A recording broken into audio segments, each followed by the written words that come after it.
Thank you very much, Mark. I don't know whether that's a summation or if you have more to add. Okay, I am going to ask, this is the end of our conversation this time around. I think Morgana tried to do something incredibly ambitious and big, which is for us to think about solutions or new proposals for what the future African city could be. I don't think we've come up with many answers, but what we do have are challenges around what our new, more ethical imaginary about the city would be, and possibly moving away from boundaries between Cape Town and the township, but rather thinking about these two spaces, or these two kinds of configurations of inequality as working together. I'm going to ask Gordon, Nolene, and Andrew to maybe give us a 1 minute, 30-minute closing statement if you want to respond to any of the comments that came from the floor. I don't have a direct comment, but I'm thinking from thank you to the last speaker for his contribution that, the sort of questions of marginalization are spatial and economic and very much kind of political kind of a thing. But I'm also thinking about the position of South Africa within the continent. I mean, one of the legacies of apartheid is our exceptionalism, but we've all spoken about South African cities tonight. This sort of sense that we in South Africa actually know very much beyond our borders is and should not be taken as kind of accepted. And I'm thinking also about how knowledges of the city in Africa are circulated not so much through planners and architects' visions and things, but through the novel. You think of Chebe or Ngugi or Mariam Abba, or the kind of idea of the city circulated really through the agency of the Heinemann Writers series that had published these people and the ideas the city got out there. And I'm sort of wondering whether it isn't time for us to again put in parenthesis our professional agency and our kind of huge set of responsibilities, and to actually get to know the many sort of manifestations and many senses of cityness that might well exist on this continent. Andrew? Thanks, Paul.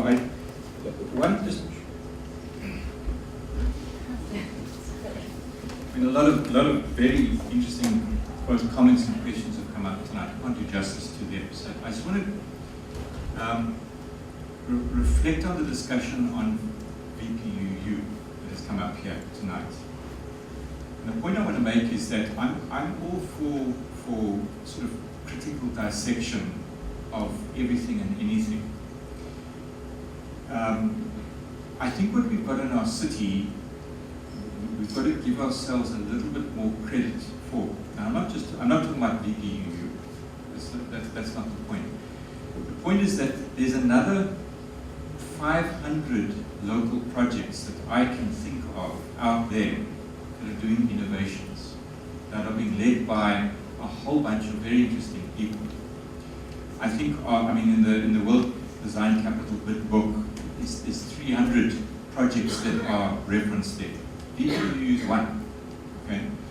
In the Urban Age Award process, which we're going to be getting into next week, there are 230 applications from communities about what they're doing. A whole bunch of very interesting stuff coming out in the trade unions. The design in Durban had a whole lot of interesting local projects referenced. I think of student projects from all 4 of our universities.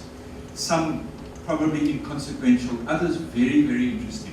If we take all of those, my question is, how do we empower rather than disempower them through critical reflection on them?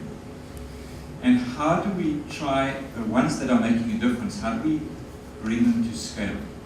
Because at the end of the day, just a local, minute intervention at the end of the day is not very consequential for the vast majority of people. So how do we, sitting outside all those small innovations at the localities, help bring them to scale where they can make a difference? How do we infect, not the city, but in a sense, the powers that be, the city, provincial government, private sector, where the resources and the powers are? How do we connect them? And I think that's our role. Coming out of this sort of discussion is to go and find the local innovations and bring them to scale and empower them to have a far far greater impact on rewriting the way in which we, whether it's the economic agenda, or the social agenda, or the city systems agenda. Because at the end of the day, if we go back to the struggle against apartheid was mentioned, and I think what did we do in the UDF days in the 1980s? It was all about organization and mobilization, and I'm interested in how we help these innovations to mobilize onto a bigger scale. Thank you.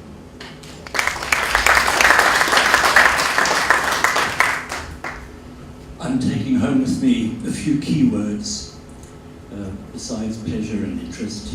Knowledge, the capacity that Andrew has been speaking about, the imaginations that I've heard spoken in the room, the diversity of voices, the sense I've had this evening of an enormous interest in and capacity to deal with and willingness to confront difficulties. I'm enormously encouraged by it.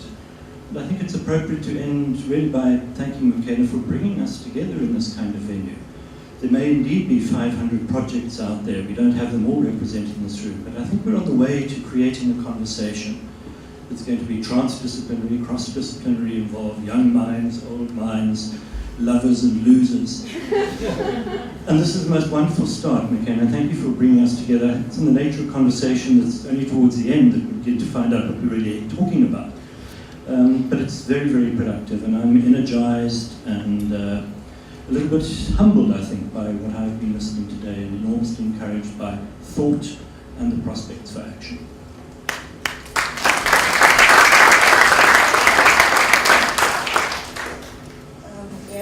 Some closing remarks? I'd like to bring the conversation back to architecture, because that is who we are and what we do, and I think is one of the bases behind this.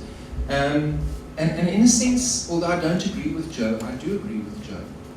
And I think that, what is the project of architecture? What are the limits of design? And what can we reasonably expect architects who are being educated in contemporary institutions to do? Particularly in a context where I think the state is failing. The state is the gatekeeper of resources, especially like the RDP, housing, all these things. We see so few of these going to scale because people don't have access to resources to implement those.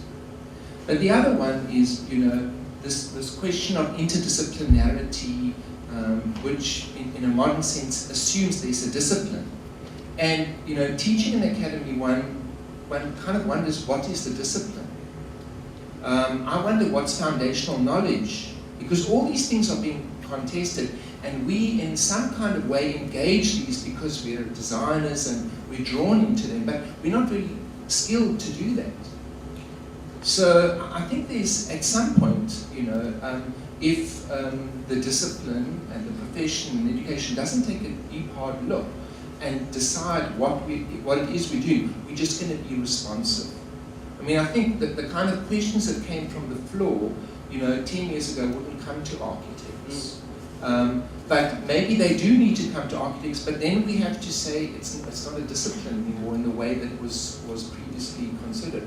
So I think, today actually raises a lot more questions about what we're doing, and in the way that I kind of identify perhaps the VPU as the beginnings of a larger urban intervention that begins, I think, architects relate to it because it assimilates so much at such a scale.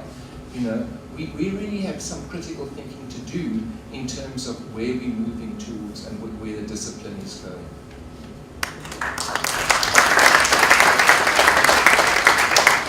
Thank you very much to our panelists. We've come to the end of our conversation for tonight, but I'm hoping and I believe that it's the first of very many spirited and passionate conversations about what we can do about the future city.